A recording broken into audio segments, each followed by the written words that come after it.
esta manhã, em que realmente o amor ao conhecimento é o que nos permite estar aqui hoje, para podermos desenvolver um pouco mais esta máxima do conhece a ti mesmo, que na realidade é a máxima que está como alicerce de tudo aquilo que nós vamos fazer na Nova Acrópole como Escola de Filosofia.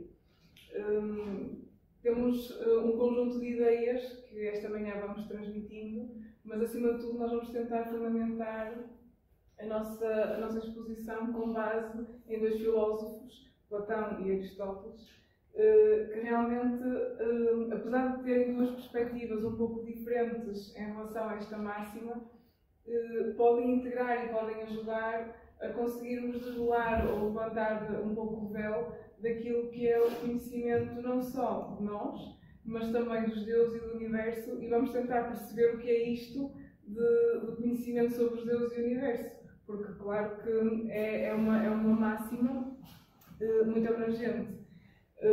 E podemos começar logo por tentar perceber de onde é que vem esta máxima, como é que esta máxima chega até nós.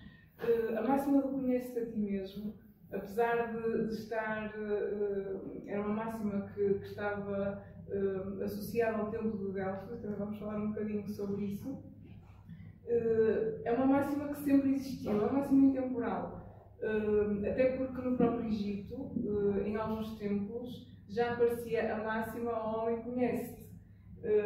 E esta importância do ser humano se conhecer a si mesmo e de entrar dentro dos mistérios mais profundos sempre existiu. E quando nós vamos estudando realmente os vários pensamentos, as várias ideias, as várias civilizações, os grandes mestres, nós vemos que a preocupação estava sempre e passava sempre por estas três ideias: o conhecimento de nós próprios, o conhecimento dos deuses e o conhecimento do universo. Porque as três estão interligadas. Muitas vezes é difícil para nós compreendermos como é que eu, conhecendo-me a mim mesmo, consigo conhecer depois todas estas dimensões mais transcendentes. Mas nós vamos tentar perceber como, e indo a esta máxima hermética daquilo que está no macro, está no micro, conseguir entender que, através do desvelar dos mistérios do ser humano, nós conseguimos desvelar um pouco os mistérios da natureza. Nunca desvelamos todos, porque a vida é um mistério em si mesma. A procura de desvendar todo o mistério da vida, enfim, pode ser um propósito, mas um propósito consciente de que cada passo é um pequeno véu que vamos levantando e não o véu na sua totalidade. Daí que a máxima, só sei que nada sei, seja uma das máximas também importantes, porque quanto mais conhecemos, mais percebemos efetivamente que nada sabemos. Mas também, por outro lado, quanto mais avançamos e na busca do conhecimento, sempre este conhecimento de um estudo comparado, de um estudo circular, de um estudo que nos permita não cair na ideia vaga da própria vida, mas que nos ajude a ir criando determinados alicerces que nos permitam ir construindo também o nosso caminho filosófico, que nos permitam ir construindo o nosso caminho de busca do conhecimento. Não é que a máxima "só sei que nada sei" seja uma máxima que chega um momento em que pensemos "realmente eu não sei nada". O que acabamos por encontrar é uma certa humildade interior que nos permite efetivamente reconhecer que a vida e a existência é muito mais profunda e muito mais misteriosa do que aquilo que nós possamos imaginar. A possibilidade pelo conhecimento de irmos construindo alicerces é extremamente importante, porque estes alicerces é aquilo que nos permite depois, sob o ponto de vista racional e sob o ponto de vista lógico, ir criando e ir fundamentando todo o nosso estudo e todo o nosso conhecimento. Então esta máxima, que na verdade podemos encarar mais do que uma máxima, que não é difícil designar quem é que a ditou pela primeira vez, é importante vê-la como algo que sempre existiu e como algo que o ser humano sempre procurou perseguir, sempre procurou se questionar sobre ela mesma. Mas nós vamos localizar um pouco a nossa apresentação no pensamento grego e vamos realmente falar um pouco sobre este templo de Delfos, que foi considerado na época grega como um dos centros mais importantes do pensamento e no qual esta máxima era extremamente importante, porque esta máxima que conheces a ti mesmo remete-nos precisamente para o mistério da vida.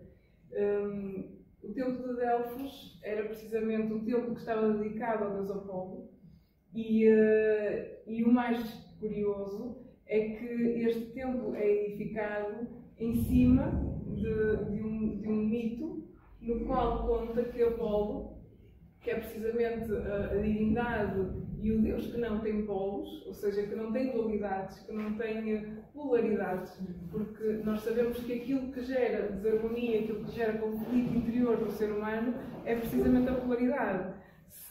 Quando nós temos uma unidade interior, ou quando não há dúvidas, não há conflito, não há zonas de incerteza. Então Apolo é aquele que não tem zonas de incerteza.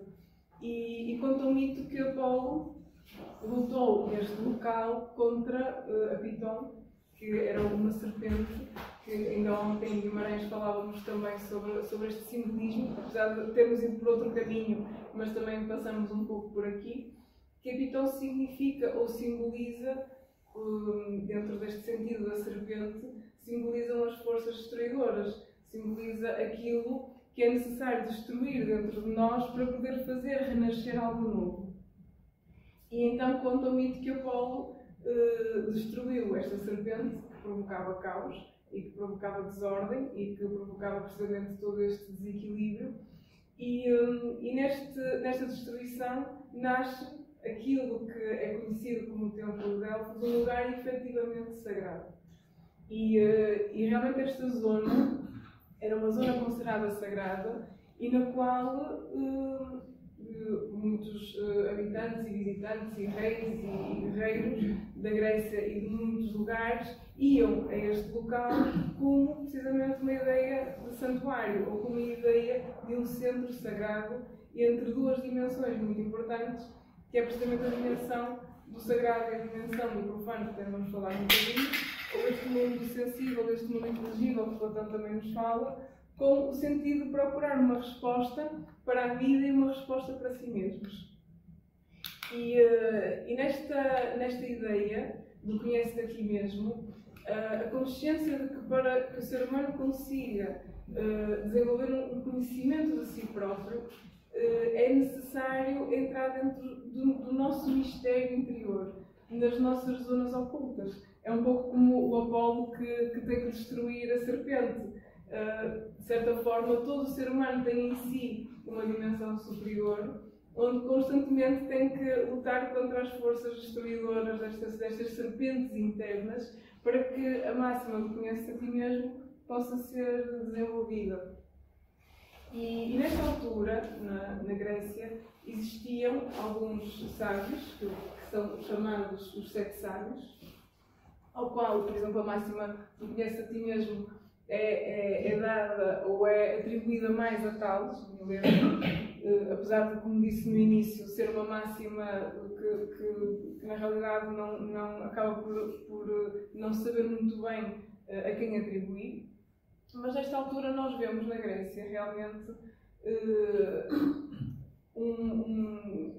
uma vontade e uma procura de conseguir ir ao encontro daquilo que é o ser humano. Há que também, dentro de uma perspectiva um pouco histórica, perceber que na Grécia estamos na passagem entre duas dimensões de consciência ou duas formas um pouco diferentes de perceber aquilo que é o ser humano.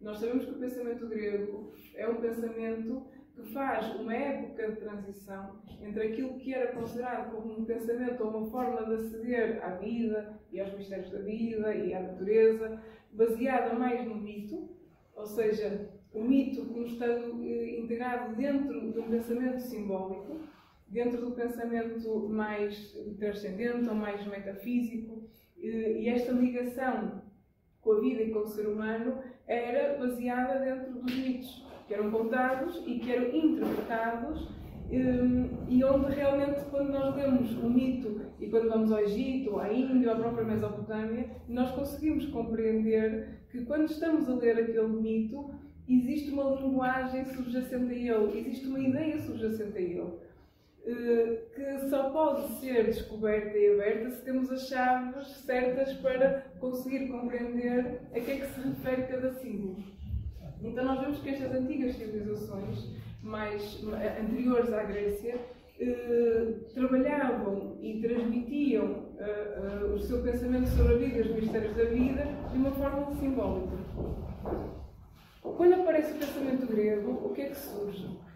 Surge aquilo que vamos ver como sendo o pensamento baseado no logos, um pensamento mais baseado na razão, que é, naturalmente, a nossa linha de pensamento atual. Nós muitas vezes não pensamos nisto, mas toda a nossa linha de pensamento e toda a nossa linha, não só de pensamento, mas a concepção que temos sobre a ética, sobre a estética, é toda derivada do pensamento greco-romano. No entanto, os gregos basearam todo o seu conhecimento naquilo que foram as civilizações anteriores a eles, como o Egito, como a Índia. Sabemos que há filósofos gregos que tiveram conhecimento, nomeadamente como Pitágoras, do próprio Egito e da Índia. O que é que acontece com a Grécia? A Grécia fez uma nova tradução, digamos assim, daquilo que era um pensamento antigo para uma linguagem baseada no logos, para uma linguagem baseada numa razão em que o mito desaparece e o que é que aparece? Aparece a lógica, aparece o logos. Aparece uma linguagem em que nós, quando lemos, por exemplo, as obras de Platão, conseguimos efetivamente compreender e captar o que ali está escrito. Mas se formos pegar nos Vedas ou se formos pegar nos Upanishads, já necessitamos de chaves de interpretação para perceber o que está ali. No entanto, tanto aquilo que um filósofo grego diz, como encontramos aquilo que podemos ler nos Upanishads, é exatamente a mesma coisa. Não há muita diferença. A única diferença está na linguagem que muda efetivamente entre um pensamento mais relacionado com uma consciência mítica e um pensamento mais relacionado com uma consciência lógica. Qual das duas é que para nós acaba por ser mais fácil de entrar? Naturalmente, a lógica. Porque é o nosso formato mental. Se nós vivêssemos todos antes dos gregos, conseguiríamos entrar muito facilmente no pensamento mítico. Por isso é que esta máxima do conhece a ti mesmo, que sempre existiu, nestas antigas civilizações tinha uma resposta mais simbólica, uma resposta mais mitológica, e com o pensamento grego começa a ter uma resposta mais lógica. Então, acabamos por encontrar aqui uma transversalidade e acabamos por também perceber que é fundamental que tanto o pensamento ocidental como o pensamento mais antigo não é que fossem assim tão diferentes. A questão é que a linguagem e a forma de transmitir a ideia é que é efetivamente diferente. E então, nesta época, temos um conjunto de filósofos, sábios, pensadores.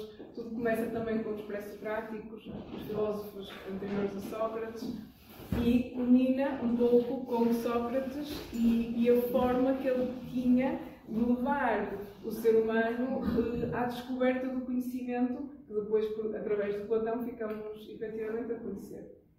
E então vamos ver de que forma também é que Platão e Aristóteles, porque depois vem Aristóteles como o discípulo de Platão, como é que estes dois filósofos, ou de que forma é que estes dois filósofos ajudavam o ser humano na busca do conhece a ti mesmo.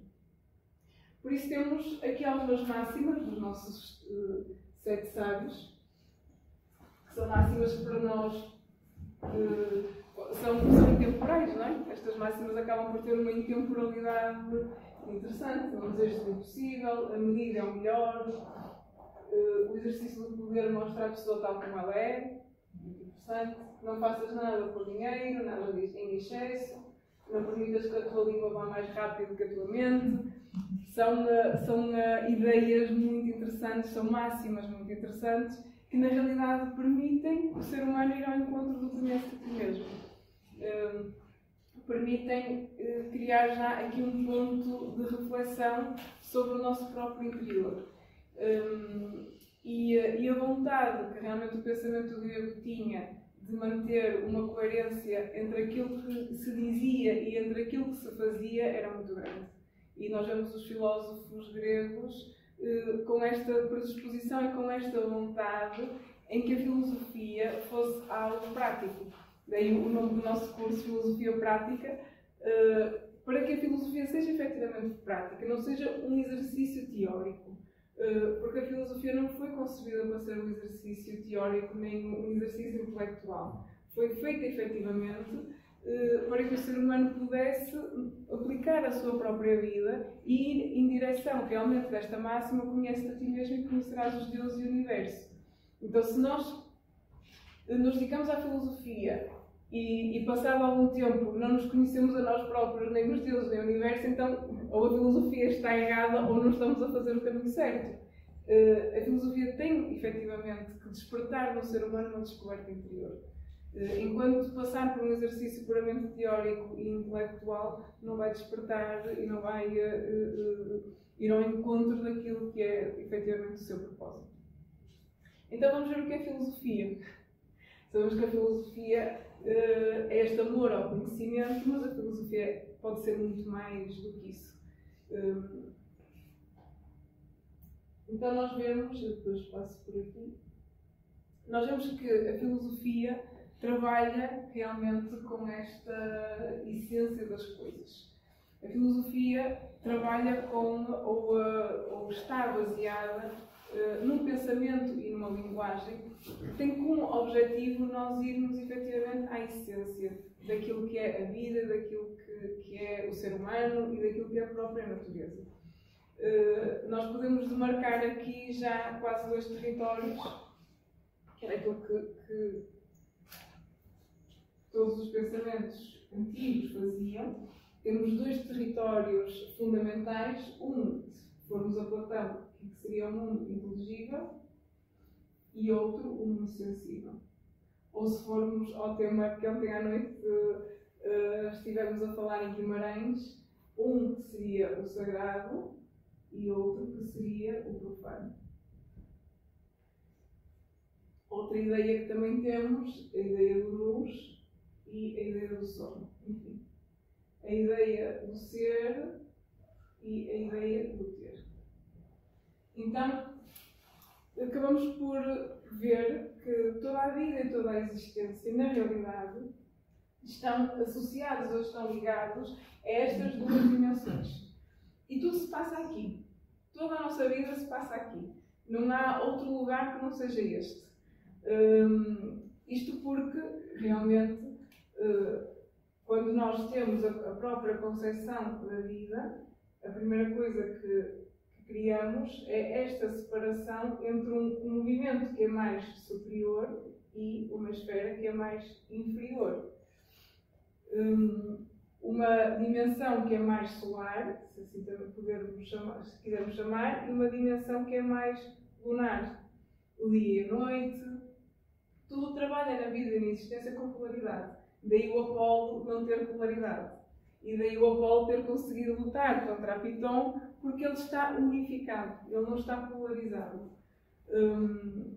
E claro que quando o ser humano quer destruir, isto falando simbolicamente, as forças internas destrutivas, tem que estar efetivamente harmonizado. Enquanto não houver um conhecimento de nós próprios, claro que chegar ao estado de Apolo,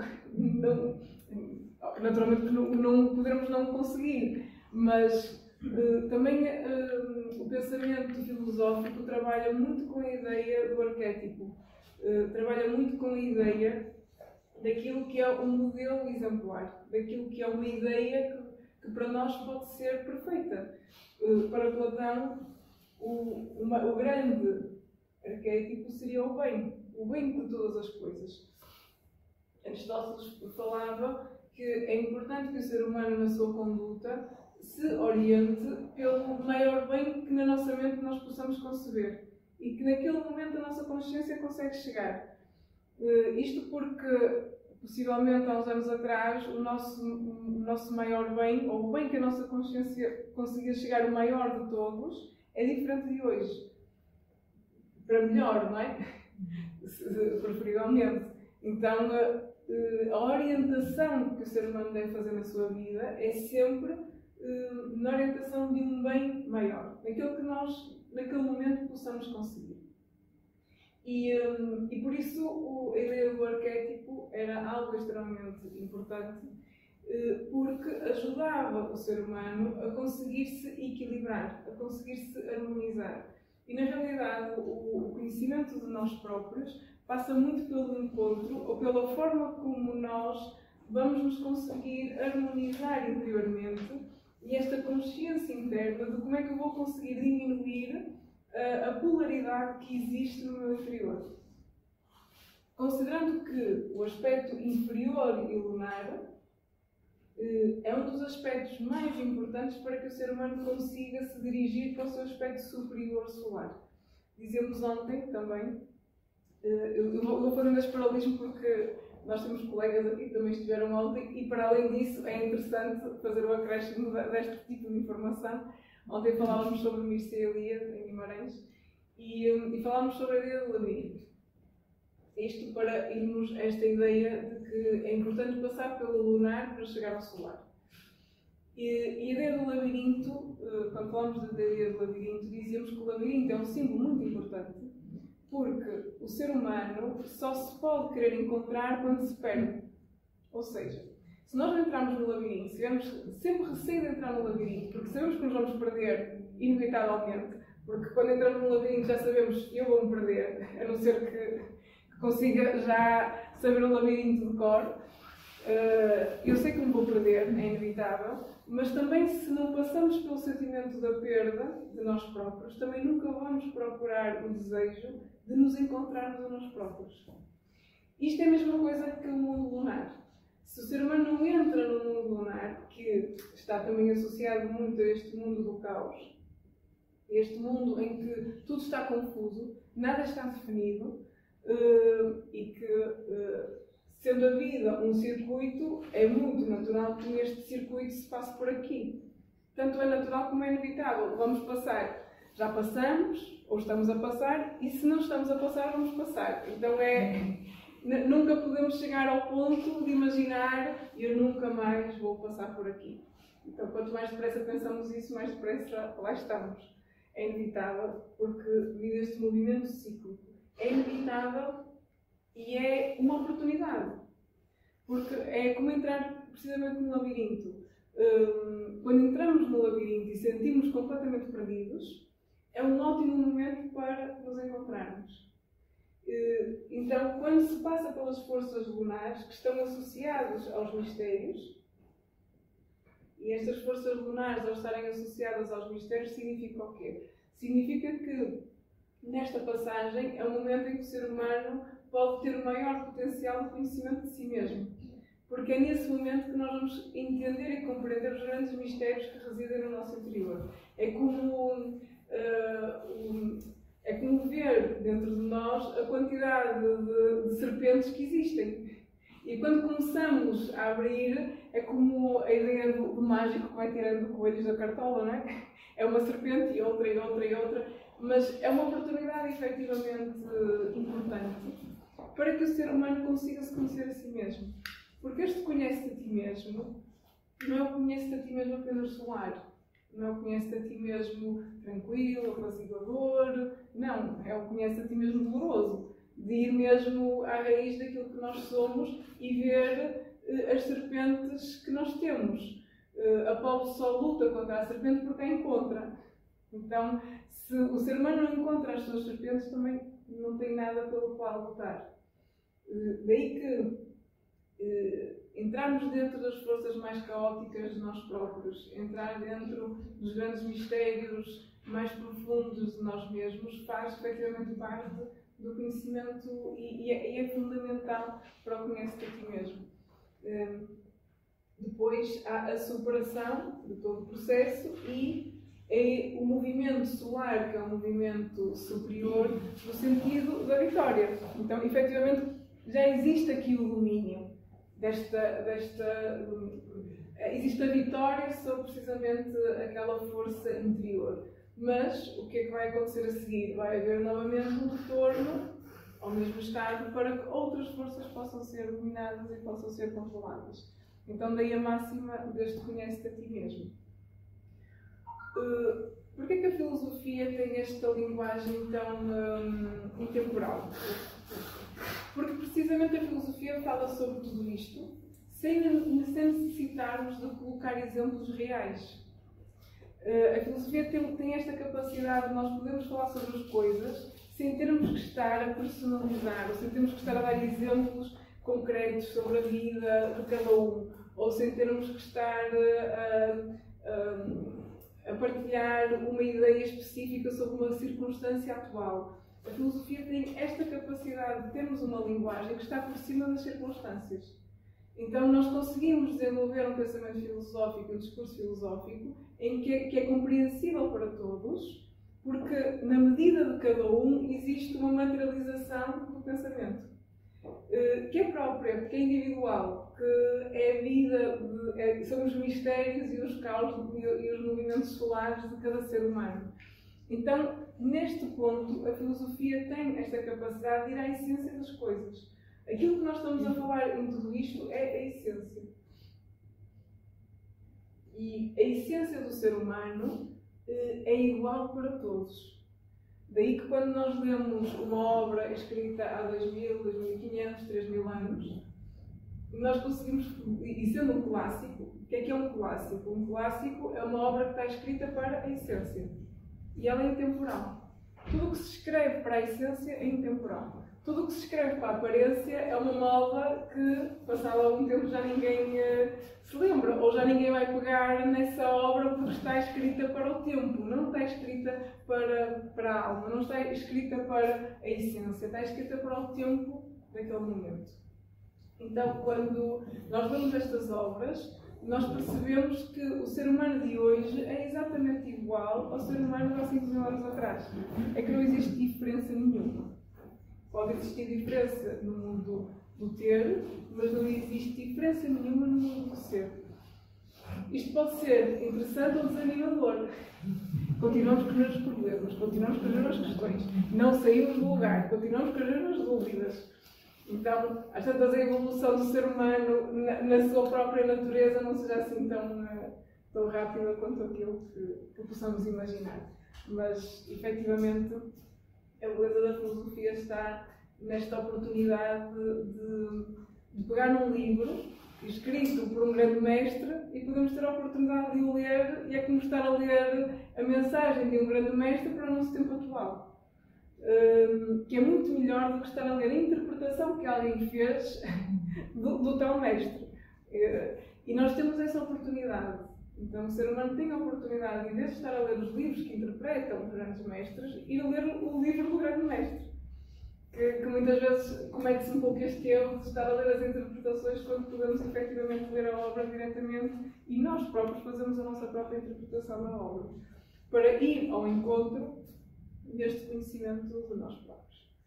Então a natureza, a filosofia tem esta capacidade de ser uma atividade mental, porque a filosofia trabalha com a mente, a filosofia trabalha com a consciência e com o pensamento, é uma atitude racional, trabalha com a razão, mas com a razão como esta mente superior, com a razão como esta mente do discernimento, e através da nossa própria mente, através do nosso próprio pensamento, ir criando estados de consciência cada vez mais elevados, mas que sejam estados de consciência conscientes. Porque muitas vezes vamos criando uma elevação dentro de nós sem nenhum tipo de consciência. Outra coisa é criarmos elevações de consciência conscientes. Eu estou consciente de que houve aqui uma mudança. Ou eu estou consciente de que estou localizado aqui. Então, se eu estou localizado neste ponto, eu tenho que perceber e compreender que todas as circunstâncias externas e tudo aquilo que se passa dentro de mim está a viver precisamente este nível de necessidade e de profundidade que tenho de me virar para dentro. E tudo isto são mecanismos do conhecimento de nós próprios, realmente. Daí esta essência que fala aqui do estudo das leis da natureza como um estudo da essência, ou seja, o conhecimento desta dimensão que nos origem a um mistério para o ser humano. Nós falamos, mas continua a ser um mistério, não é? Vamos desvelando, mas o mistério acaba sempre por estar ali.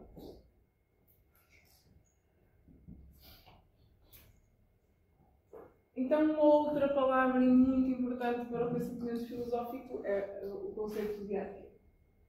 Aquilo que temos ali é um pouco o que nós já falávamos. E então nós vemos que dentro destas duas dimensões existe uma terceira, que está no meio. Um terceiro círculo que acaba por estar ali integrado e que tem um papel fundamental naquilo que é o acesso ao conhecimento de nós próprios, aos deuses e ao próprio universo.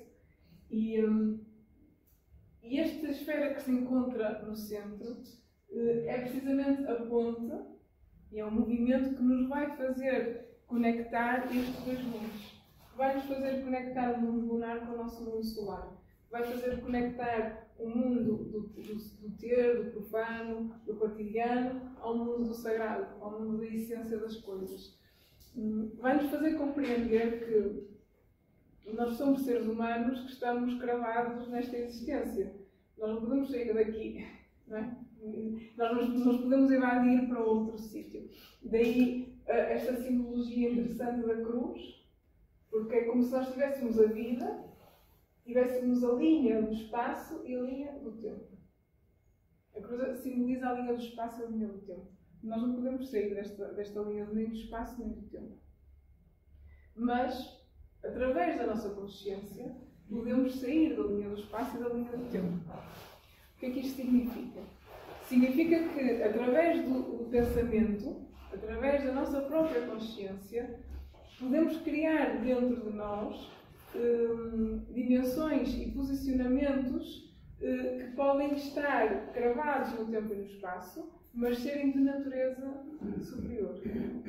Então eu tenho que estar obrigatoriamente neste tempo e neste espaço, mas o meu pensamento, a minha mente e a minha consciência podem estar aqui, numa posição mais elevada. Podem estar numa dimensão em que as circunstâncias não me sujeitam. Que Platão fala na alegoria, que é a alegoria do cocheiro e o cavalo, que também nós encontramos esta alegoria na Índia, como o Bhagavad Gita. E é uma alegoria muito, muito importante, porque refere que quem tem que dominar os cavalos é precisamente o cocheiro. É como o cavalo e o cavaleiro, não é? Quem tem que dominar o cavalo é o cavaleiro. E a ideia é exatamente esta. O cavalo significa o mundo dos instintos, ou um mundo mais profano, um mundo mais do ter, mas o cavaleiro é aquele que está neste patamar superior que, ao orientar-se pelo bem, o maior bem que ele conhece, pode ter a possibilidade de dominar precisamente os cavalos, que são as circunstâncias e que é o próprio mundo inferior e que é este estar cravado no tempo e no espaço. Eu posso estar cravado neste tempo e neste espaço, mas a forma como eu vou atuar sobre este tempo e este espaço não é segundo os valores do tempo e do espaço, mas segundo os valores que a minha própria consciência vai determinar segundo aquilo que eu considero ser o bem superior e o bem maior. Mas todo este movimento nós só conseguimos fazer através de um conhecimento interior mais profundo, ou seja, de um conhecimento efetivamente consciente sobre nós próprios. Daí que é necessário pensar, é necessário meditar, é necessário refletir. Nós sabemos que o mundo no qual encontramos hoje quer soluções e respostas rápidas e imediatas para tudo, mas também às vezes é preciso educar o mundo para o pensamento, educar o mundo para a reflexão, porque tudo aquilo que é dito e tudo aquilo que é transmitido de uma forma rápida e imediata geralmente está baseado no mundo mais profano, no mundo mais instintivo. Porquê? Porque a nossa consciência precisa de tempo para ir cá acima, principalmente quando não está treinada. Quando nós não estamos treinados no movimento da consciência, necessitamos de tempo para fazer isto. Então, quando existe um momento de reflexão, de meditação, o que é que estamos a fazer? Estamos a sair deste estado de cruz do tempo e do espaço e estamos a pegar a nossa consciência e estamos a elevar. esta elevação, que propósito é que tem? Tem o propósito de irmos procurar o bem superior, para depois poder descer e aplicar, efetivamente, aquilo que nós adquirimos como sendo o bem superior para aquela situação. Este bem superior é o arquétipo. É o mundo dos arquétipos que Platão falava e que era realmente fundamental e que é fundamental para que o ser humano possa, no mundo do profano, conseguir desenvolver uma forma mais harmoniosa da sua própria vida e do seu próprio conhecimento. Então diz que arqué significa origem, ou princípio, poderes ou potências celestes, e está presente na etimologia do termo arquétipo, que significa modelo, imagem, ou seja, é um modelo perfeito. É um modelo de tudo aquilo que existe. Para Platão, que também vamos falar depois mais um pouco, tudo aquilo que nós criamos, tudo aquilo que nós fazemos, já existe neste arquétipo. Então, na realidade, o ser humano, que é muito curioso isto, segundo a ideia de Platão, o ser humano não inventa nada. Ele apenas recria aquilo que já está concebido dentro dos arquétipos. Aquilo que o ser humano tem é a capacidade de depois materializar este arquétipo de diferentes formas, de diferentes maneiras. Mas o arquétipo ou as ideias, efetivamente, já existem, já estão lá. O mundo dos arquétipos é o mundo das ideias. Que quando o ser humano eleva, capta a ideia e depois materializa. Então o arquétipo é um dos alicerces mais importantes de todo o pensamento de Platão, que não deixa de ser aquilo que nós efetivamente também estamos aqui a falar, que é esta elevação do pensamento, que Plotino também falava, Plotino que acaba também por ir buscar as ideias de Platão e as lançar novamente à Terra, não é? Estas sementes que numa determinada época começaram a ficar esquecidas, e Plotino surge, pega nas sementes e relança à Terra, da mesma forma que o Renascimento também o fez. O Renascimento não foi mais do que pegar nas ideias de Platão e lançar novamente à Terra, e deu aquilo que todos nós sabemos o que foi, uma das épocas de ouro mais importantes da nossa história, para trazer novamente o quê? Para trazer novamente a importância das ideias, a importância dos arquétipos, a importância do ser humano pegar na sua consciência e a colocar num ponto superior de elevação.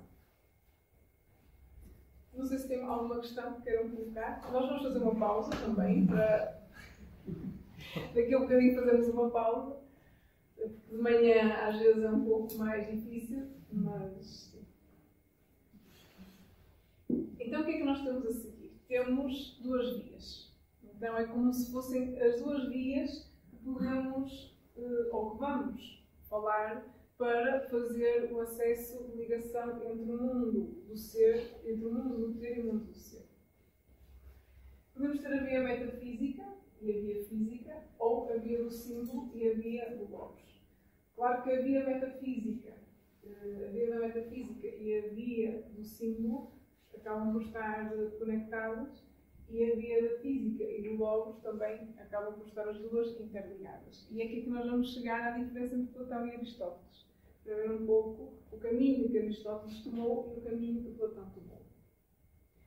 Sabemos que Aristóteles foi discípulo de Platão e é muito conhecida a ideia de divergência de pensamento entre Platão e Aristóteles.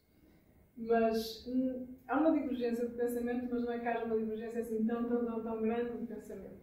Existem alguns pontos nos quais Aristóteles depois desenvolveu a sua perspectiva de uma forma diferente de Platão. Aristóteles baseou-se mais na via do conhecimento a partir do mundo do ter.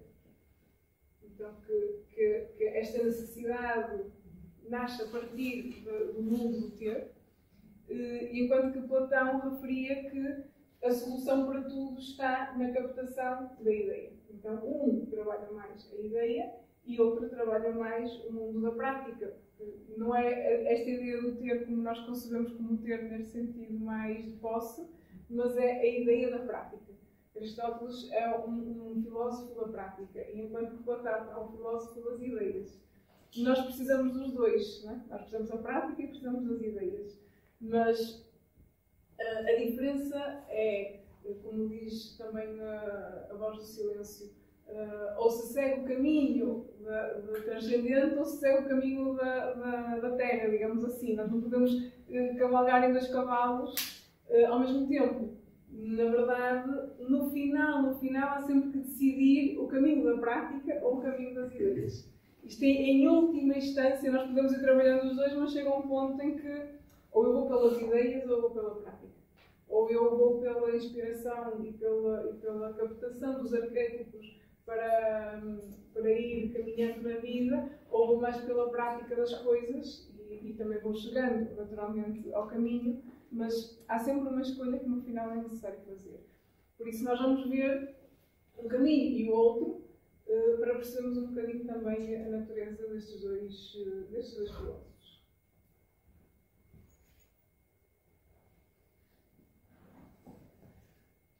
Então, nós vemos que esta ideia da ligação entre estas duas dimensões é uma ideia muito antiga, é uma necessidade muito antiga. É algo que sempre existiu.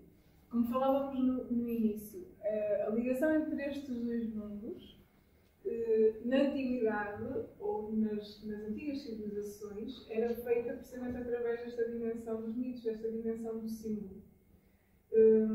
E nós vemos que a Grécia começa a fazer esta ligação através do Logos. No entanto, Platão foi um filósofo que ainda tentou manter a importância do mito na compreensão e na ligação entre estes dois mundos. E daí também realmente esta diferença em relação a Aristóteles e esta diferença em relação a todo o movimento da filosofia que começa a perder esta ligação mais mítica, mas que Platão, nós vemos que Platão tem muitos mitos, muitas alegorias extremamente importantes, porque ele considera o mito e a alegoria e o símbolo como uma chave de entrada muito direta para a alma do ser humano. E a capacidade de explicar aquilo que é o caminho interior muito rapidamente através destes mitos e destas alegorias e deste pensamento mais simbólico. Que, ainda hoje, nós podemos ter como uma forma e como um caminho. Não deveríamos desprezar tanto o pensamento mitológico. Os mitos são realmente uma chave de entrada e de consciência, de conhecimento de nós próprios, muito importantes. O problema é que não nos sabemos abrir, e então vemos o mito como uma coisa às vezes alantesca ou ridícula, então quer dizer, o pai está com a filha está com o irmão, quer dizer... Porquê? Porque nós estamos a analisar o mito sobre a nossa mentalidade profana. E não estamos a analisar o mito sobre a nossa mentalidade superior. Às vezes vemos uma figura, uma deusa, uma divindade, que em alguns momentos é mãe, em outros é filha, outros é amante, outros é esposa. Mas em cada papel está simbolizado um arquétipo relativamente ao feminino. A mulher como mãe é uma coisa diferente da mulher como esposa, ou a mulher como irmã, ou a mulher, enfim. Os vários papéis do feminino, ou do masculino, vemos o homem guerreiro, vemos o homem com medo, vemos o masculino mais debilitado, vemos com dúvidas, vemos a ser seduzido. São facetas, precisamente, também do masculino. E quando nós vemos um mito, nós observamos o mito a partir de todos estes enredos, que é a forma errada de ver o mito. E é por isso que bloqueamos, é como uma coisa que pensamos, não, eu daqui não vou passar porque isto não me está a dizer nada e isto até nem faz sentido nenhum. Isto é como querer entrar numa porta com a chave errada. Então há que buscar a chave certa para poder ver o mito a partir desta dimensão. Perceber que quando o guerreiro está com uma dúvida, o que é que aquilo efetivamente significa sob o ponto de vista do guerreiro? Ou quando o guerreiro está com medo, o que é que efetivamente significa? E é com esta chave que nós conseguimos ir ao encontro da ligação entre estes dois mundos. Daí, Platão ter dado uma importância muito grande à parte mitológica, porque ele entendia e compreendia que o mito é muitas vezes a melhor forma de fazer chegar uma queixa.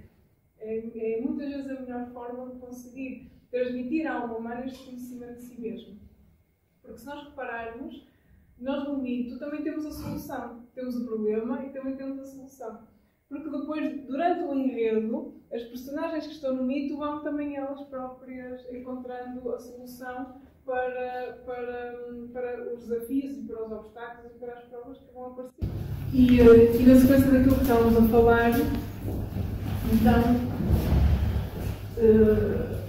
nós vemos que Platão, como está escrito, quando não pode fazer, ou seja, quando não pode transmitir através da razão, ele recorre, do que falávamos antes, que já Platão traz esta consciência da importância do mito para a compreensão dos mistérios do ser humano e da vida. Então, quando não consegue ir buscar uma maior compreensão daquilo que ele pretende transmitir através do logos, recorre ao mito. Ou seja, ao pensamento simbólico para transmitir o conhecimento esotérico por imagens. Esta questão da imagem é interessante, nós vamos entrar por aqui. No ano passado nós fizemos um ciclo dedicado aos símbolos, aqui em Famalicão, dedicamos 4 conferências aos símbolos e falávamos precisamente da importância do pensamento simbólico para a ligação com este mundo mais transcendente, não é? E a importância que os símbolos têm para a compreensão deste mundo. Na realidade, os mitos e as alegorias, o que é que fazem? Recorrem aos mitos, que têm uma linguagem simbólica, para que seja mais fácil de captar e de entrar dentro deste mundo mais transcendente, que através da razão é difícil de nós conseguirmos transmitir a ideia deste mundo transcendente de uma forma racional. Por isso é que nós vemos no pensamento oriental, e também vemos isso no Egito, o recorrer constante ao mito, porque é muito mais fácil, através do pensamento simbólico, transmitir a ideia do sagrado e a ideia do transcendente. E não só transmitir, como vivenciar e viver, não é? A vivência simbólica é algo que sempre existiu na vida do ser humano. Apesar de hoje em dia já essa consciência simbólica está-se a perder, mas a consciência do pensamento simbólico, do desenvolvimento do símbolo como uma forma de conexão, sempre existiu no ser humano. Então o mito tem esta capacidade de, através do símbolo, entra-se diretamente nesta consciência com o sagrado, dentro desta consciência do mundo mais das ideias e do mundo da essência das coisas. Aristóteles fica um pouco mais condicionado à razão. Então, acabamos por ter aqui quase a grande diferença que podemos encontrar entre Platão e Aristóteles. Platão está mais ligado ao mundo do logos, enquanto que Aristóteles está mais ligado ao mundo do logos, enquanto que Platão tem a ideia do logos, mas junta também a ideia do mito. E então vamos tentar compreender um pouco melhor isto. Vamos ver a ideia de Aristóteles. Então temos aqui os nossos 2 mundos, o mundo do ser, o mundo do ter, o mundo da essência, e a máxima do conhece a ti mesmo. Para já vamos ficar no conhece a ti mesmo. Então vamos primeiro falar desta primeira parte da máxima e depois das seguintes. Então, indo analisar apenas a máxima do conhece a ti mesmo, de acordo um bocadinho de uma parte do pensamento de Aristóteles, porque naturalmente não temos tempo para ver todo o pensamento de Aristóteles em relação a isto, mas o conhece a ti mesmo é algo que está no mundo do ser. Então esta tem que ser a primeira ideia, que é importante compreendermos que o conhecimento de nós próprios não está no mundo do ter. O que temos é dificuldade em sair do mundo do ter para o mundo do ser. O conhecimento daquilo que nós efetivamente somos reside neste plano superior. Superior e profundo. É como algo que está no profundo de nós mesmos, mas não no profundo que se inferioriza, mas no profundo que se eleva. A questão é como é que nós chegamos a este lugar? Como é que nós chegamos a este lugar de conhecimento de nós mesmos? Então, Platão fala de uma palavrinha muito importante que é o arete. O arete é, para Platão, a ideia da virtude. E há um livro que é o livro de Ética Nicômaco, que é um dos livros que nós trabalhamos no curso de Filosofia Prática, que é precisamente que falamos sobre Aristóteles, sobre Platão, e um dos livros que nós trabalhamos é precisamente a Ética Nicômaco, onde Aristóteles fala precisamente da questão da felicidade. Mas a felicidade não como algo que tem que estar suportado pelo mundo do ter, mas a felicidade que tem que ser algo suportado pelo mundo do ser. E como é que nós conseguimos chegar a este mundo do ser? Como é que nós conseguimos encontrar uma felicidade interna, profunda, uma felicidade que seja baseada na nossa própria essência e que seja por isso algo um pouco mais permanente? Seja por isso um estado de consciência. Aquilo que falávamos há pouco, o ser humano pode estar e está preso nas linhas do tempo e do espaço, inevitavelmente, mas a sua consciência, ou a tranquilidade do seu pensamento, ou a tranquilidade da sua consciência, ou a sua própria tranquilidade interior, não está preso nas linhas do tempo e do espaço. Haver quase uma consciência paralela, ou haver quase uma vivência paralela à dimensão do tempo e do espaço. É óbvio que isto é difícil, não é? Mas também é natural que todos nós já tenhamos experimentado esse tipo, ou vivenciado esse tipo de momentos, em que as circunstâncias estão muito apertadas, mas nós conseguimos criar um estado de consciência um pouco mais tranquilo, na possibilidade de ver as circunstâncias com outro olhar. E até discernir muito mais sobre a situação, porque conseguimos descolar e criar uma visão paralela em relação àquilo que efetivamente está a acontecer.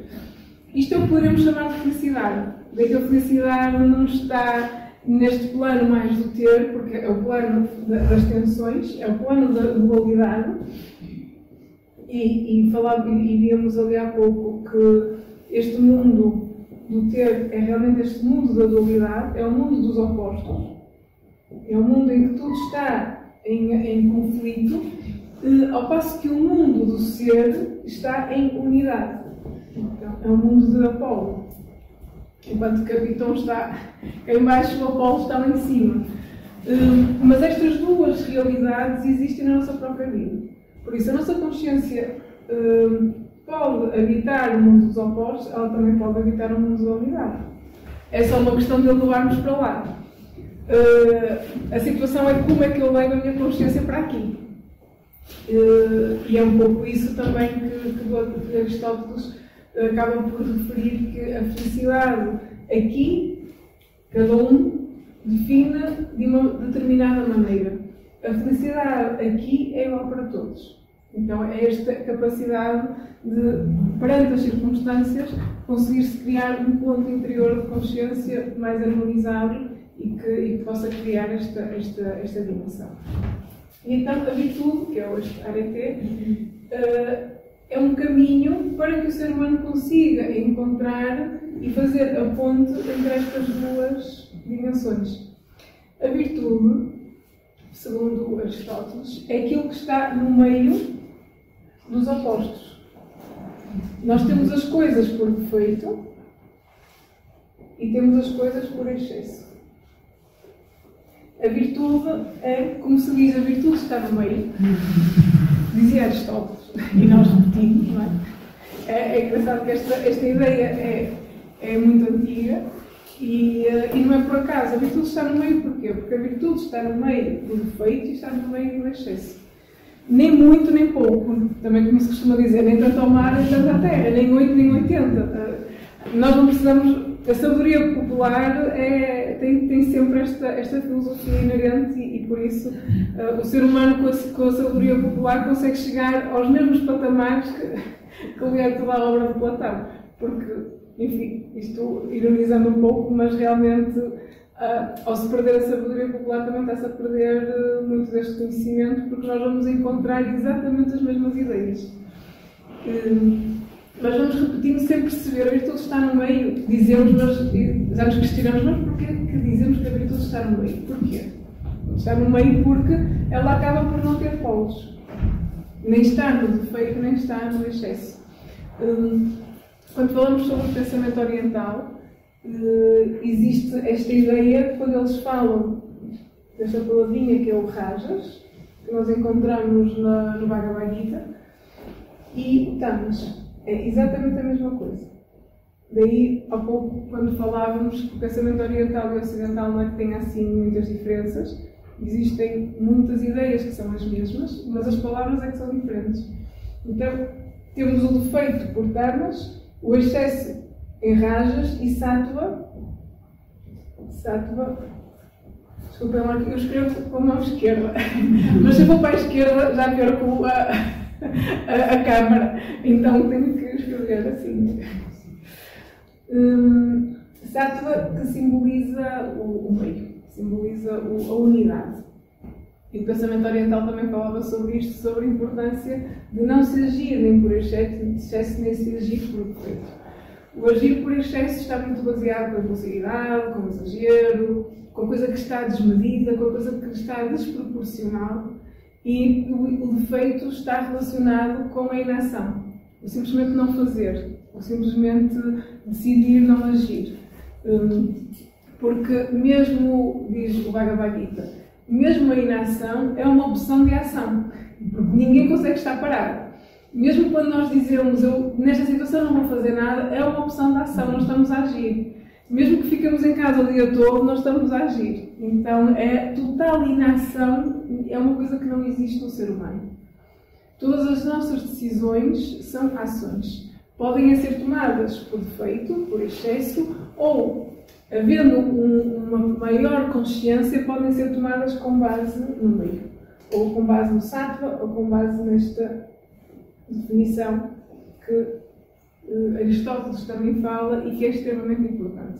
Então vemos que para Aristóteles uma das formas do ser humano se conhecer a si mesmo, ou seja, de fazer esta elevação, porque já percebemos que o conhecimento nós próprios está no ser, não está no ter, então o que é necessário? É necessário subir, é feito através da prática da virtude. E atingir o estado de Aristos, no qual até é a raiz da palavra de Aristóteles. Aristos significa o nobre, de onde vem também a palavra aristocracia. E então esta capacidade do ser humano ter uma nobreza de espírito, ter uma dignidade de espírito, ter este conceito de honra, este conceito de verticalidade é fundamental e é uma consequência da prática da virtude. Então esta palavra Aristos é muito importante porque quando o ser humano perde a sua verticalidade, ou perde a sua dignidade, ou perde o seu sentido de honra, ou perde o seu sentido de equilíbrio, porque se pensarmos, as questões da honra estão muito associadas às questões de equilíbrio. Quando uma pessoa se polariza, há sempre uma perda desta aristocracia dentro desta palavra que nos fala Aristóteles. Há sempre uma perda de algo. Há sempre a perda da verticalidade do ser humano. A verticalidade que é esta que nós estamos aqui a falar. A verticalidade que é esta capacidade de subir, que é esta capacidade de ter uma certa dignidade de espírito. E estes dois elementos que nós vemos aqui faziam parte da paideia, que era precisamente todo o sistema educativo da antiga Grécia. Não significa que fosse assim exemplarmente, não é? Obviamente que não. É a ideia, mas que todos os filósofos tentavam que efetivamente assim fosse. E efetivamente se conseguiu. Mas é como tudo aquilo que existe na vida, muitas vezes nós temos a ideia e podemos nos desviar da ideia, ou podemos nos aproximar mais da ideia, mas este sistema de educação grego, neste sistema de educação grego, era muito importante estas duas palavras, a virtude, a dignidade, a aristocracia, a nobreza de espírito, e toda a educação que estava orientada para estas ideias. E também vemos que dentro deste sistema de educação já havia realmente a educação das várias disciplinas. Então havia o estudo da matemática, da geometria, da ciência, enfim, da dialética, e é engraçado ver que este sistema de ensino também acaba por influenciar o próprio sistema de ensino que temos relativamente às várias disciplinas, apesar de depois vermos outros elementos que acabam por não ser tão valorizados, mas Isto faz-nos pensar que muito do nosso sistema organizativo é uma consequência de todo o pensamento greco-romano. E este não é uma exceção. Então nós vemos a educação, que é algo que depois Platão vai também referir, a educação como um caminho essencial para o conhecer a ti mesmo.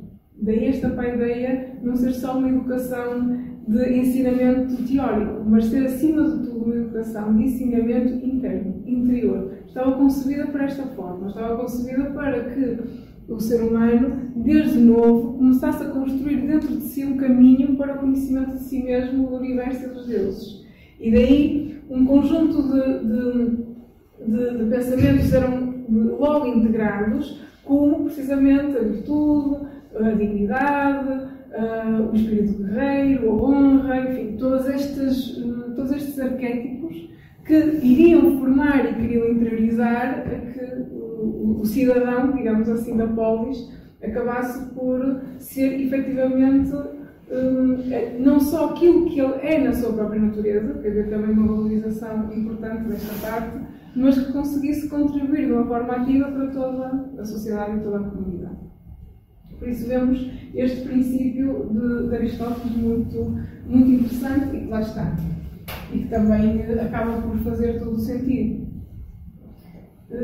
Então, o exercício da razão, que esta deveria ser guiada pelo exercício da virtude e da excelência. Ou seja, a razão deveria estar orientada pela virtude e pela excelência. Esta palavrinha que hoje utiliza-se muito, que é a excelência, não é? Não é que eu seja muito fã desta palavra, mas é verdade que ela é utilizada. Quem surge com esta palavra é Aristóteles.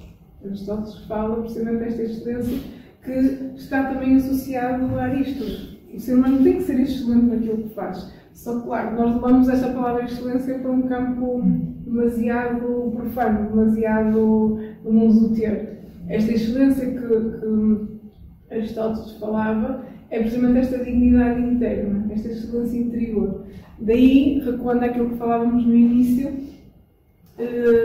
a prática da vida de acordo com o arquétipo ou o modelo exemplar máximo que possamos ter.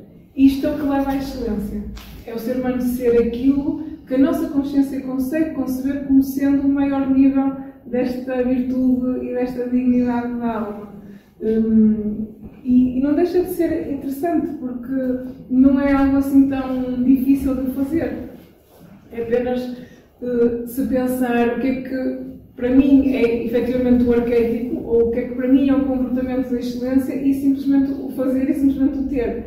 É claro que depois, no dia-a-dia, torna-se difícil porque as forças opostas começam a entrar em ação e a capacidade que nós temos de fazer isto, pegar nisto e colocar na prática, é extremamente difícil. Não deveria ser tão difícil, não é? É interessante nos questionarmos porque é que é tão difícil eu colocar em prática aquilo que eu sei que é importante trazer para aqui. Mas, enfim, são as serpentes internas e daí o conhecimento de nós próprios ser fundamental para o questionamento de tudo isto. Não é? Por isso, cada ação deve ser guiada pela maior virtude com a qual já tivemos contato. Isto é uma ideia interessante. E claro, a virtude, segundo Aristóteles, é uma coisa que se pratica. Isto também é muito importante. A virtude não é algo, se eu tenho, se eu não tenho, paciência, não é? Eu sou muito isto. Eu sou assim, quem quiser aceitar, aceita, quem não gostar, não gosta.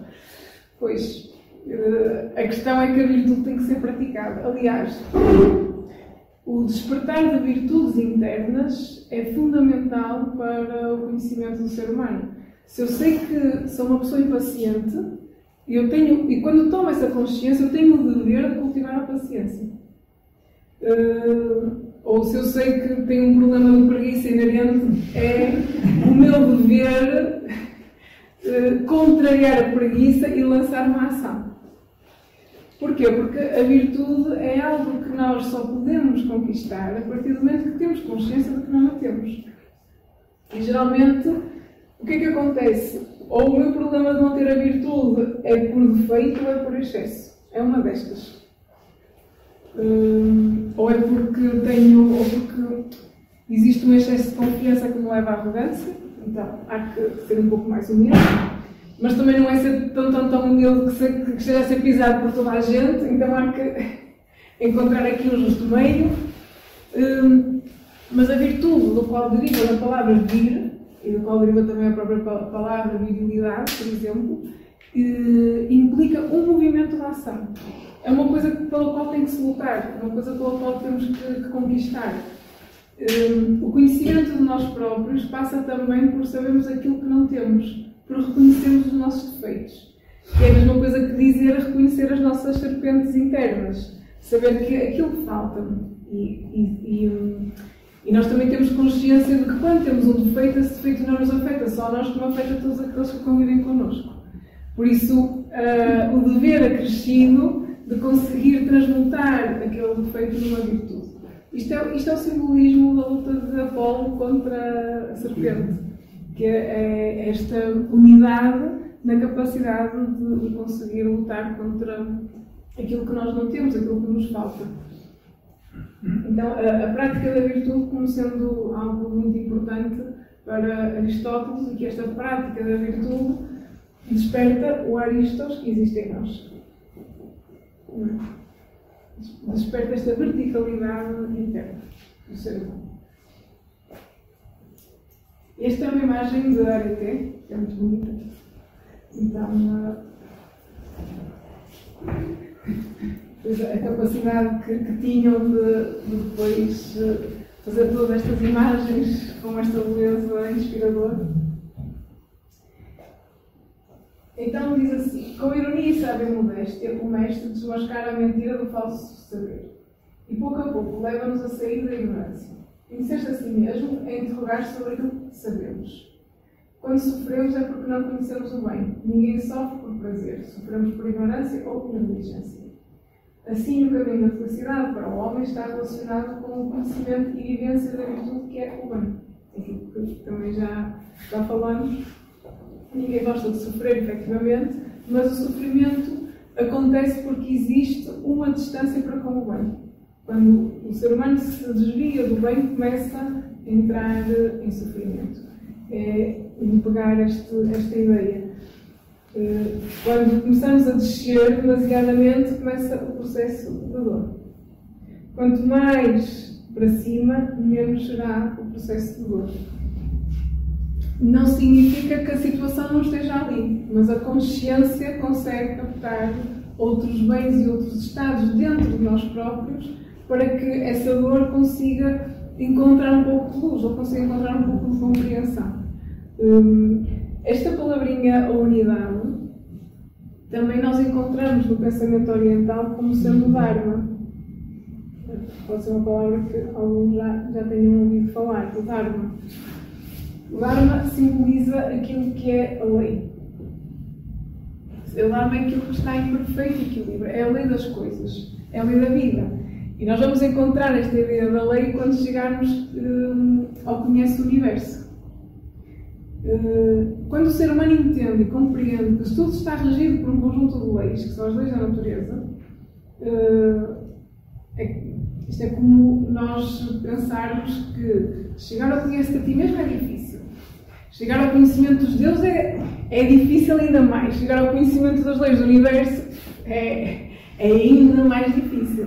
Mas não deixa de ser este movimento em direção a algo cada vez mais profundo e mais transcendente. Se repararmos, estamos a trabalhar com três ideias diferentes. Estamos a partir do conhecimento de nós próprios, vamos para a ideia do conhecimento dos deuses, que é esta ideia mais metafísica, e depois temos que ir à ideia da compreensão de todas as leis que regem a natureza, que é uma ideia ainda mais profunda. Quanto maior for a compreensão das leis da natureza, maior a compreensão deste Dharma. Muitas vezes nas nossas aulas nós fazemos esta comparação como um jogo. Então é como se de repente todos nós tivéssemos um jogo, que é o jogo da vida. Mas é que ninguém nos disse como é que havíamos de jogar este jogo. Ninguém nos deu instruções sobre como jogar o jogo. É preciso descobrir as regras do jogo. E à medida que nós vamos descobrindo as regras, vamos jogando cada vez melhor. Ou seja, o que é que isto significa? Significa que, à medida que nós vamos conhecendo as leis, que são as regras, que regem tudo isto, porque há um conjunto de regras que regem toda a existência, que é naturalmente um dos maiores mistérios da vida, a capacidade que nós vamos tendo de compreensão da vida vai gerando dentro de nós uma lógica no sentido das coisas. E claro que é impossível o ser humano conseguir eliminar o processo de sofrimento, porque vivemos no meio das forças opostas, mas a compreensão do sofrimento, que é esta outra dimensão paralela da nossa consciência, é importante realizá-la de acordo com a compreensão das leis. Ou só é possível realizá-la de acordo com a compreensão das leis. Ninguém consegue compreender o mundo do ter se não compreender as leis que regem o mundo do ter. Então ninguém consegue estar neste jogo se não compreende onde está. Isto é fácil de percebermos porque a vida é tão dolorosa, ou seja, a vida estica efetivamente uma corda que muitas vezes é impossível de aguentar. E se não existe uma compreensão das leis da vida, é como estar realmente num jogo e estar completamente confuso sobre aquilo que está a passar. Então este paralelismo com o jogo é interessante porque podemos perceber que é como entrar num jogo e não saber as regras do jogo e temos que andar a aprender, não é? Por tentativa e erro e ir perguntando, não é? Que é o conhecimento, como é que tudo acontece até que chegamos precisamente a esta ideia do Dharma, esta ideia das leis, que acaba por também estar integrado nesta frase de conhece a ti mesmo.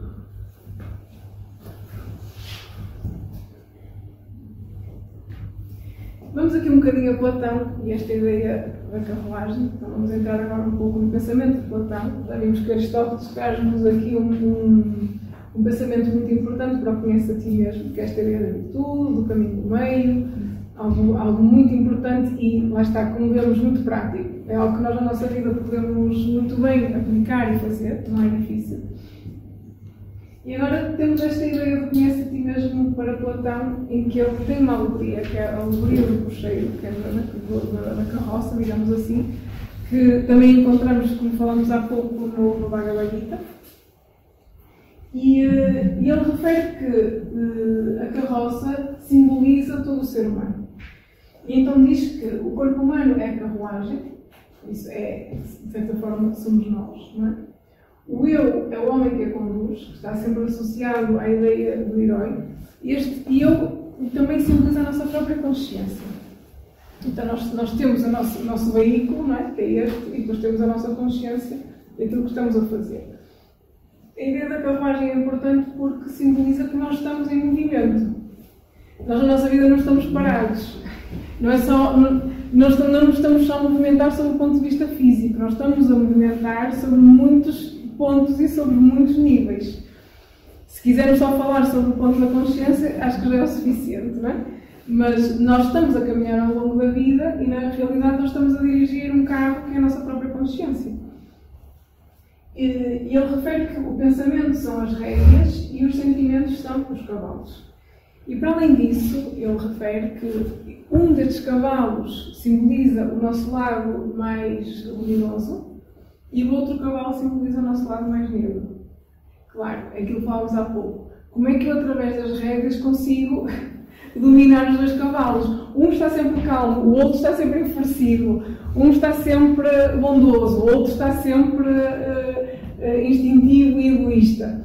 A capacidade que nós temos que ter de conseguir levar esta carroça com os cavalos completamente dominados é interessante.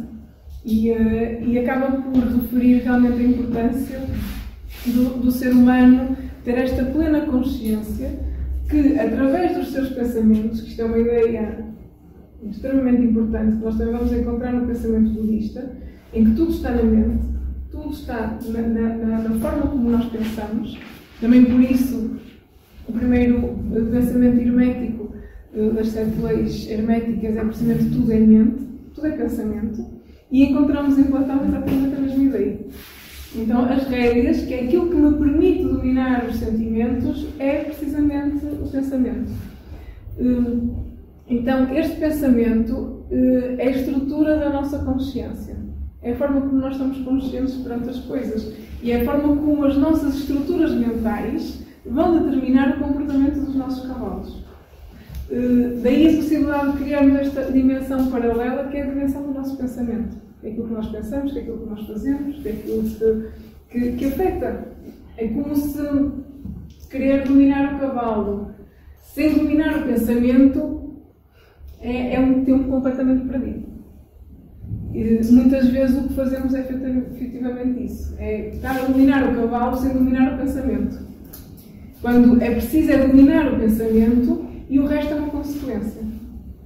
Quase que nem é necessário nós nos preocuparmos muito. Basta dominar o pensamento, que depois tudo o que sai é uma consequência do pensamento gerado. Isto também tem muito a ver com os arquétipos de Platão. Para Platão, quando nós captamos uma ideia cá em cima, o resto é apenas uma consequência da ideia captada. Não? Enquanto que nós vemos que Aristóteles passa pela virtude como uma forma de chegar ao arquétipo. Então conseguimos perceber este movimento que é contrário, não é? É como que Aristóteles vai de baixo para cima e Platão vai de cima para baixo. Sim? Que é interessante. Então o que é que Platão diz? Platão fala, claro que aquilo que estamos a apresentar é 1% da obra, tanto de um como de outro. Isto é só mesmo para trazer aqui algumas ideias, porque enfim, há muita informação e outros pensamentos muito interessantes sobre ambos os filósofos. O que é esta ideia da maiêutica? Platão parte do princípio que todo o ser humano já sabe das coisas. Todos nós já sabemos de tudo. Tudo. O que possa existir, todos nós já sabemos. Nós já conhecemos as leis do universo, nós já sabemos tudo sobre os deuses, nós já sabemos tudo sobre nós próprios, tudo está dentro de nós. A questão é que nós esquecemos de tudo isso. E esta é a ideia de Platão. Ele fala desta palavra que é a reminiscência, que é esta capacidade que nós podemos ter de nos recordarmos de tudo aquilo que já sabemos. E a maiêutica é precisamente esse movimento. É fazer recordar, é fazer retirar, através de um diálogo e através do despertar do ser humano, e ele se recordar e lembrar-se daquilo que já efetivamente sabe. Então significa dizer que todos nós que estamos aqui já conhecemos os segredos todos da vida e os mistérios todos da natureza. Só que esquecemos. E aquilo que é importante nós fazermos é nos relembrarmos novamente de tudo isto. E a maiêutica é o exercício pelo qual o ser humano consegue chegar ao ser, recordando precisamente aquilo que efetivamente já sabe. E é uma forma de sair do mundo do ter e conectar com o mundo do ser. Há quem esteja mais densificado neste esquecimento e há quem esteja menos.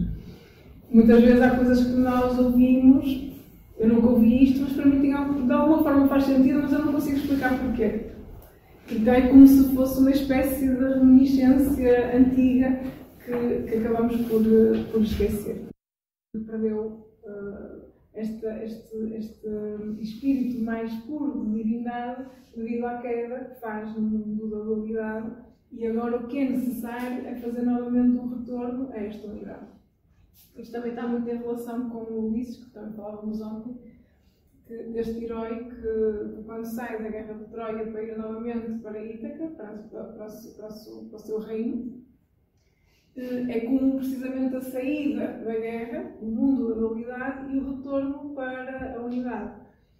Só que neste retorno ele tem que passar inúmeras provas, que na realidade são as provas que o ser humano passa ao longo da sua vida até conseguir ganhar uma consciência superior que lhe permita efetivamente chegar a este ponto de unidade. Então as provas, que são as provas da vida, nós vemos muito bem retratados em muitos mitos. Aliás, em todos os mitos há provas. Há sempre a prova que é necessário ultrapassar e que na verdade está tudo associado a nós próprios. Outro facto interessante que nós encontramos nos mitos é, às vezes, um conhecimento de como ultrapassar uma prova. Como ultrapassar esta prova. E então os mitos contam-nos como é que os heróis que estão sujeitos às provas as ultrapassam. E há sempre, lá está, aquilo que falávamos há pouco, há sempre um arquétipo, há sempre um modelo exemplar. Ou é a inteligência, ou é o discernimento, ou é a coragem, o que for. Há sempre uma ideia que, através do mito, o ser humano pode utilizar para efetivamente conseguir ultrapassar a prova, porque depois vamos ver na realidade, as provas que nós todos passamos na vida são todas iguais. Em essência. Depois cada um tem a sua parte circunstancial. Mas, na verdade, aquilo que nos incomoda a todos é sempre o mesmo. Depois materializa-se de maneiras diferentes. Então, se o mito é uma linguagem da alma, é uma linguagem da essência, todos nós conseguimos ir lá encontrar a resposta às nossas próprias dúvidas e às nossas próprias situações relativamente aos obstáculos da vida. Então, a meiótica para Platão é esta linha que permite, através da razão, através do pensamento, sair do mundo do ser para descobrirmos aquilo que já está dentro de nós. É como uma pérola, não é? Que já está no nosso interior, mas nós temos que ir novamente a resgatar.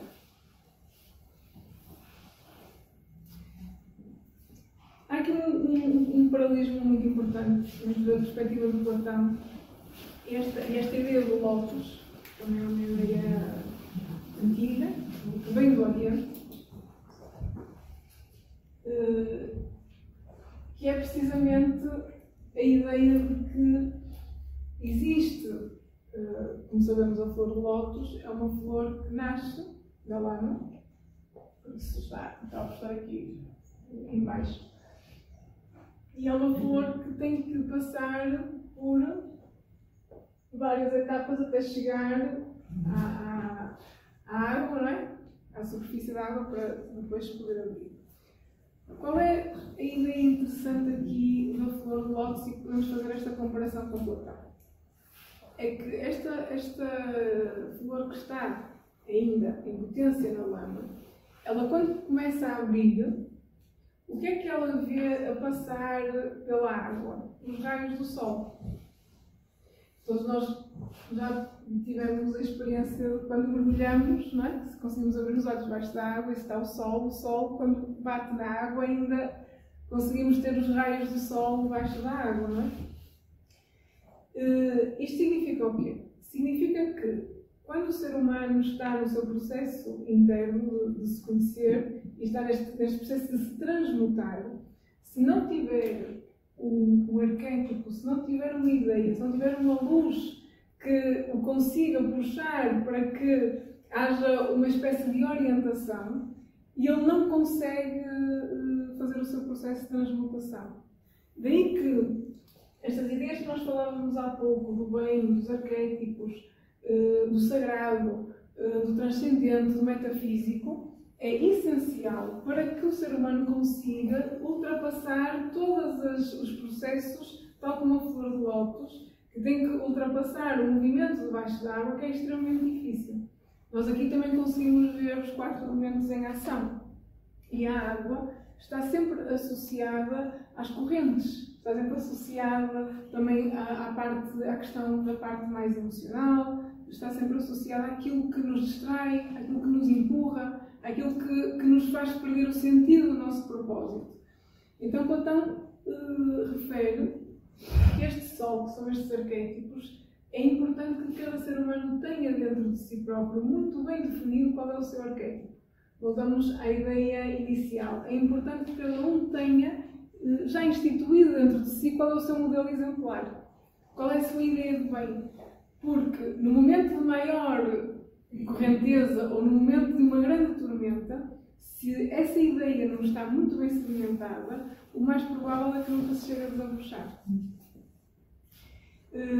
E isto é muito importante para a máxima de conhece a ti mesmo. E o que é que nós vamos reparar aqui? Vamos reparar que este sol simboliza todo o resto da frase, que são os deuses e o próprio universo. Mesmo que não se perceba muito bem o que é, mas se não tem como ideia de que existe, a probabilidade da flor conseguir chegar à superfície é nula. É como nós imaginarmos que estamos debaixo da água em escuridão total, quem é que sabe para onde é que há de ir?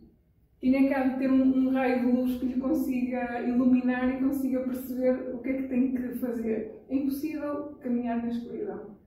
Então o ser humano tem que ter sempre uma luz que lhe permita saber como é que vai conseguir desabrochar e como é que vai conseguir chegar à superfície. Então, a ideia do bem, do arquétipo, do modelo exemplar, de algo que nos inspira, algo que de certa forma seja suficientemente forte para entrar na água, porque não pode ser um sol pequenino, tem que ser algo efetivamente grandioso para conseguir trespassar as profundezas da água, é vital para que o ser humano possa fazer este caminho do conhecimento de si mesmo. Isto depois podemos ir também ao mito da caverna, não é? Que é outro mito também muito interessante de Platão, que acaba por estar associado a tudo isto. Então a verdade está latente em todos os homens. É preciso despertar o interior.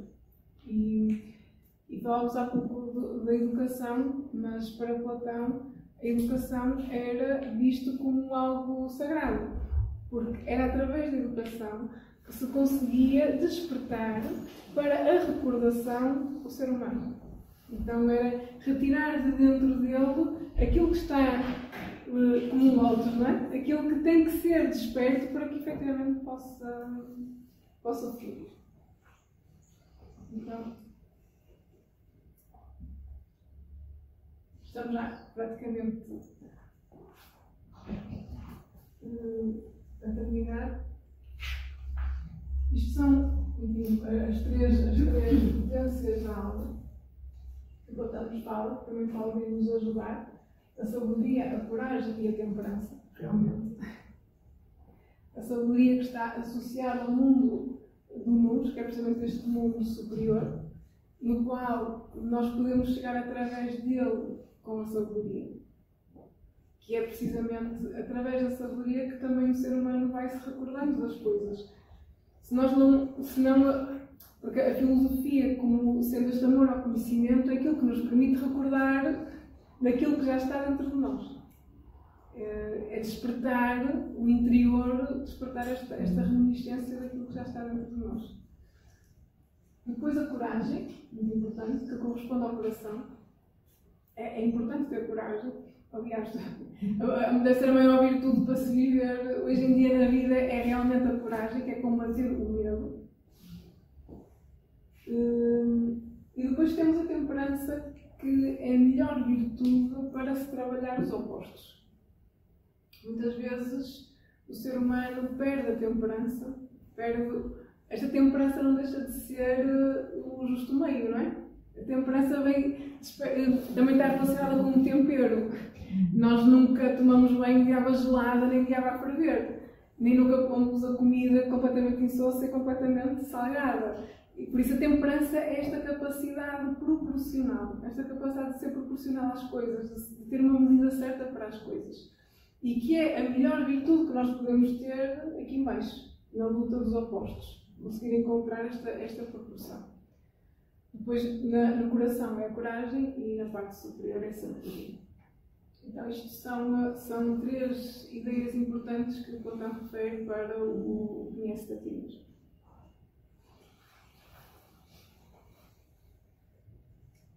Vou passar para aqui e depois subir, que já temos algum tempo, passo mais algumas ideias que temos. Então, conhece-te a ti mesmo já navegamos muito por ele, e conhecerás os deuses. Quando esta máxima fala sobre esta questão dos deuses, o que está a falar é sobre este mundo mais metafísico, este mundo mais espiritual, este mundo mais transcendente. Isto porque, para os filósofos antigos, existiam forças da natureza e potências superiores que acabavam por estar num patamar em relação aos seres humanos um pouco mais subtil, um pouco mais conhecedor, um pouco mais transcendente. Esta ideia para nós não é totalmente estranha, porque é como a ideia de que existe algo superior a todos nós, ou existe algo superior à própria vida no plano da Terra. E esta ideia dos deuses está ligado a esta dimensão, que é precisamente a dimensão do sagrado. E que, voltando um bocadinho ontem, ontem dedicámos quase o tempo da conferência toda ao sagrado.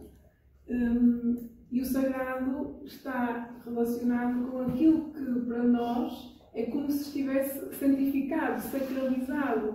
Há coisas que para o ser humano são sagradas, efetivamente. E se pensarmos de onde é que vem esta ideia que isto para mim é sagrado? Vem sempre desta dimensão dos deuses, entre aspas, não é? Vem sempre desta dimensão divina. Vem sempre desta dimensão mais metafísica ou mais transcendental. Então, se a partir do momento em que nós estamos a fazer um caminho em direção ao conhecimento de nós próprios, a sacralização da nossa vida é uma coisa natural. É uma coisa que surge naturalmente. Porque quando o ser humano começa a trabalhar com a sua essência, começa a trabalhar com o seu ser, as questões da metafísica, as questões transcendentais, as questões do pensamento, o que é que existe para além disto? Será que isto é só um plano físico, não é? Como está ali? Será que isto é só um plano material? Será que não existe nada mais para além disto? Estas questões são absolutamente naturais para aquele que caminha em direção a si mesmo, ou para aquele que começa a entrar em dimensões mais profundas de si mesmo. E todos os filósofos antigos, e a própria filosofia, que hoje acaba por estar um pouco penalizada nesta dimensão, só faz sentido a filosofia como o pensamento divino. Hoje, infelizmente, a filosofia tenta fechar os olhos para esta ideia do divino, porque depois explicar isto sob o ponto de vista científico e académico é extremamente difícil. Então não se entra muito por aí, mas a filosofia só faz sentido quando integramos a metafísica. E integramos as questões de Deus, integramos as questões dos deuses, integramos as questões do divino. Porque todos os filósofos falavam sobre esta ideia do uno, que também é uma ideia importante, é que estas concepções filosóficas falavam de um princípio de unidade divina, que muitas vezes podemos achar, ou caímos no erro de achar que estas concepções ou estes tempos falavam só numa questão muito mais qualitarista de deuses, mas a verdade é que não é assim. Todos estes filósofos diziam que existia uma unidade divina, um Deus, uma unidade, um Theos. E que este Theos, depois, isso sim, se manifestava a sua potência em diversos deuses. Que estes deuses não eram mais do que aspectos do Theos. Só que como o Theos, o Uno, não se pode manifestar porque ela é uma unidade, então há as potências que servem como uma forma de compreender as várias facetas que este Theos tem. E claro, e depois, como já estão no plano manifestado, lutam entre si e depois o que é que geram? Geram os mitos que depois acabam por ser, na realidade, a parte mais humana de todas estas divindades. Mas isto é importante porque, tanto Platão como Plotino e outros filósofos frisaram efetivamente o uno. Há uma unidade acima de tudo. E por isso os deuses são o processo de emanação precisamente desta unidade. Então, o despertar de uma consciência metafísica é extremamente importante. Que cada um despertará como entender, mas é impossível ir no conhecimento de nós próprios sem despertar uma consciência metafísica. Sem se despertar uma consciência, lá está, daquele que criou o jogo, não é? Se nós pensamos que estamos num jogo, se há regras do jogo, quem é que criou as regras do jogo? Só isto... Depois as conclusões que cada um tira já é uma questão, isto é lançar um pouco à mente também o princípio da reflexão. Então, isto é como entrar num quarto e estar tudo organizado, estar tudo arrumado. Quem é que organizou? E quanto mais nós conhecemos o nosso mundo nas suas manifestações da natureza, mais ficamos completamente admirados pela ordem com o qual tudo isto está. Então, se formos para o mundo da astronomia e do cosmos, a forma como tudo está perfeitamente organizado e a forma como tudo trabalha numa simbiose única, é como pensar que ordem é esta que está por trás de tudo isto. Então é inevitável nós não cairmos nestas questões mais metafísicas. Por isso, esta dimensão de conhecerás os deuses está em relação com o conhecimento de tudo aquilo que é a própria vida e tudo aquilo que está por detrás da vida.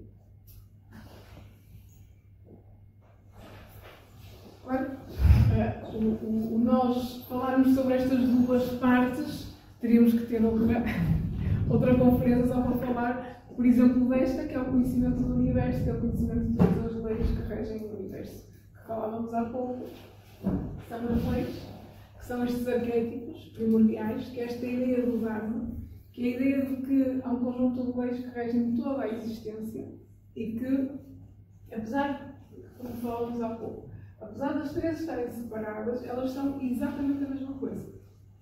Por isso, aquilo que está na essência dentro de nós é exatamente o que está na metafísica e é exatamente as leis.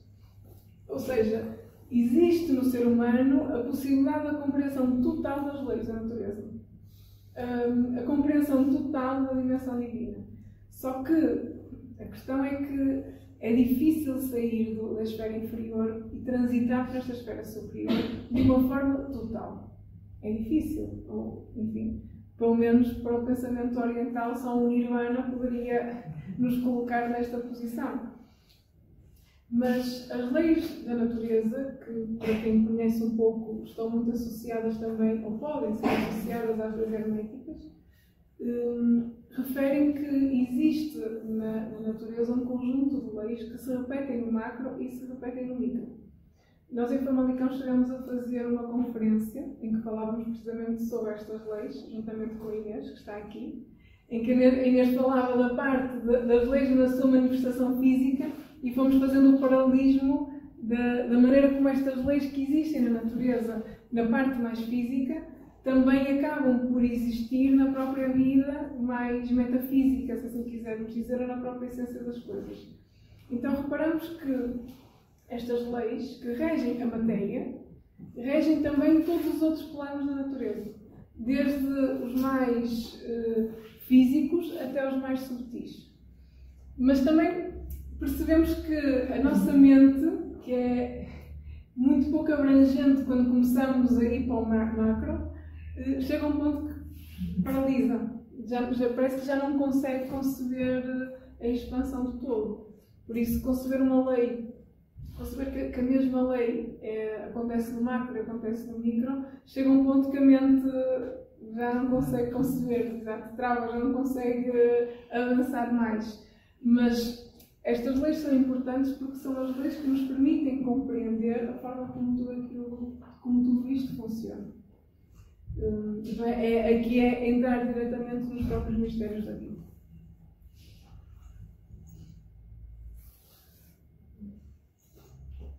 Então, diz assim: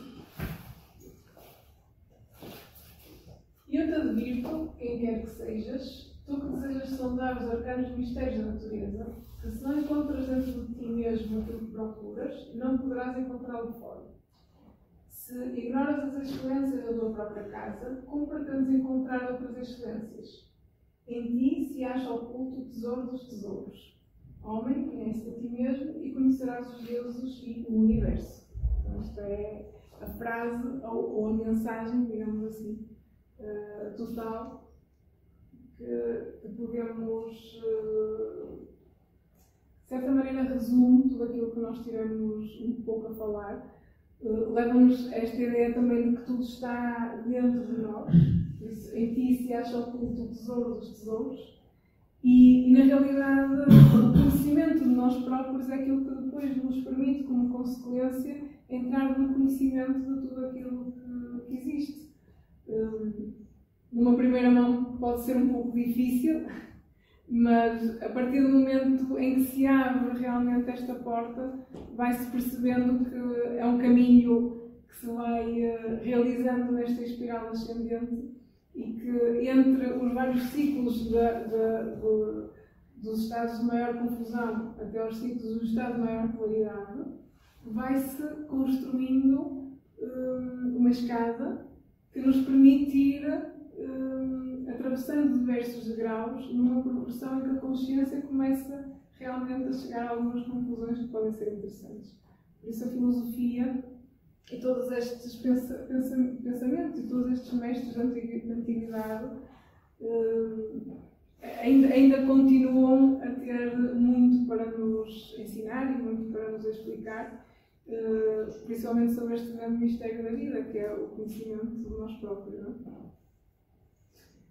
Bem, termino para não vos amassar muito mais. Se tiverem alguma questão que queiram fazer ou alguma ideia que gostassem de aprofundar. Sim. Há algum livro que tenha esta temática? Esse livro que resuma toda esta temática, eu não estou a ver. Tudo isto que nós vamos transmitindo aqui é um pouco o estudo que vamos retirando dos vários filósofos e lendo várias ideias, e que vamos conseguindo reunir tudo num só. Mas não conheço assim um livro que...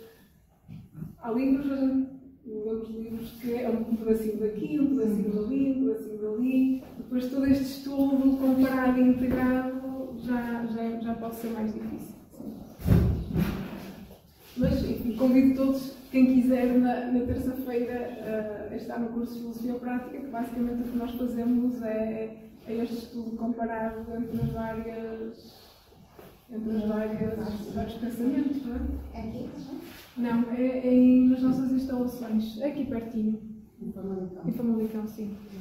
É preciso fazer inscrição. Sim, podem fazer inscrição com os nossos colegas, sim. E, é uma forma às vezes mais organizada de também ir vendo este conhecimento. Queria uma espécie de organização também mental para quem gosta destes temas e, claro, sempre nesta linha de se tentar chegar a algo mais prático. Não é?